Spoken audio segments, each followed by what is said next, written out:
Hello and नमस्ते YouTube family.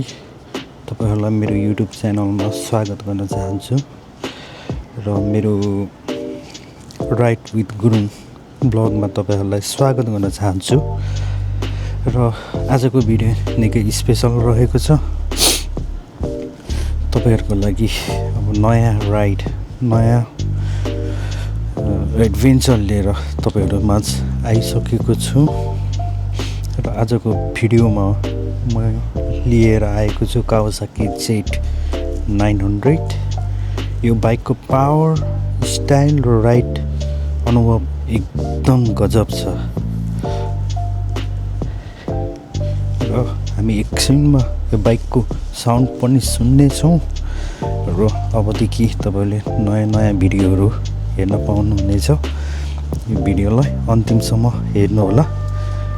सुरुमा यसको लुक्सको कुरा गर्नु पर्दाखेरि चाहिँ ब्ल्याक एन्ड ग्रे कलर मिक्समा छ, हेर्न सक्नुहुन्छ। अलिकति नजिकबाट हेऱ्यो भने चाहिँ ब्ल्याक र ग्रे मिक्स कलर रहेको छ। यता पनि अलि भिडियोमा अलि देख्दैन होला, यहाँपट्टि यस्तो लाइन छ र सिट एकदम कम्फर्टेबल राम्रो छ। र हामी टायरको कुरा गरौँ, टायर हेर्न सक्नुहुन्छ। एकछिनमा आवाज पनि सुन्नेछौँ हामी र मिटर हेर्न सक्नुहुन्छ, एनालग मिटर र यहाँ बटनहरू रहेको छ। यो स्टार्ट स्विच यो यसो तल गऱ्यो भने चाहिँ बाइक स्टार्ट हुन्छ। यो अलिक घर एरियातिर भएर अलिकति साउन्ड रुसाइ हुन्छ कि जस्तो लागेर एकछिनमा हामी आवाज पनि सुन्नेछौँ। र मिटरलाई अन गरौँ। मिटर चाहिँ यस्तो छ।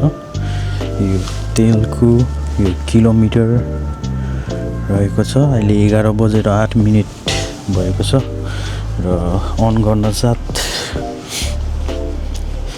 हेडलाइट बोल्छ। हेडलाइट, पास लाइट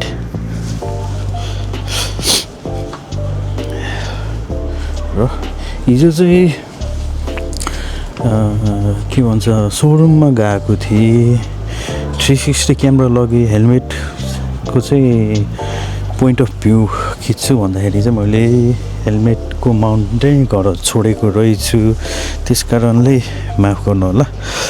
360 भिडियोहरू र सबै मिलाएर तपाईँहरूलाई देखाउनेछौँ, साउन्ड पनि सुनाउने नै छौँ। र मैले चाहिँ कस्टम चाहिँ यो बार हालेको छु। टेललाई, लङ टेललाई चाहिँ सर्ट बनाएको छु र यो इन्जिन गार्ड त राख्नै पर्छ सेफ्टीको हिसाबले।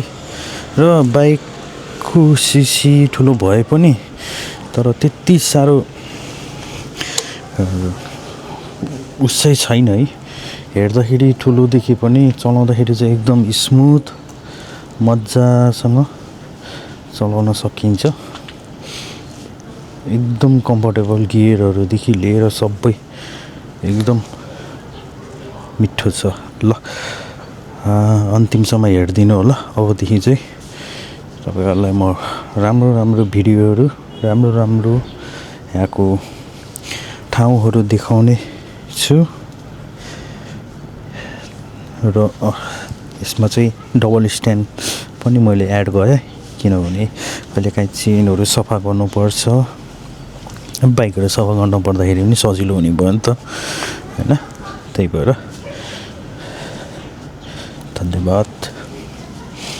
क्लच पनि एकदम सजिलो छ। एकैछिन मात्रै यो घर एरिया भएर अलिकति उरुसाइ हुन्छ, त्यही भएर एकछिन मात्र बाइकको आवाज सुनौँ है त।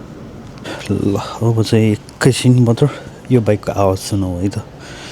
अलिकति आवाज ठुलो भएको कारणले चाहिँ अलि यो घर मान्छेहरू बसेको ठाउँमा चाहिँ अलिक गाह्रो तपाईँहरूको लागि चाहिँ एकैछिन भए पनि म आवाज सुनाइदिन्छु र यसको चाहिँ छुट्टै अलिकति बाहिर गएको बेलामा चाहिँ म तपाईँहरूलाई यसको सबै कुराहरू चाहिँ राम्रोसँग बुझाउने छु। ल अब स्टार्ट गरी हेरौँ है त।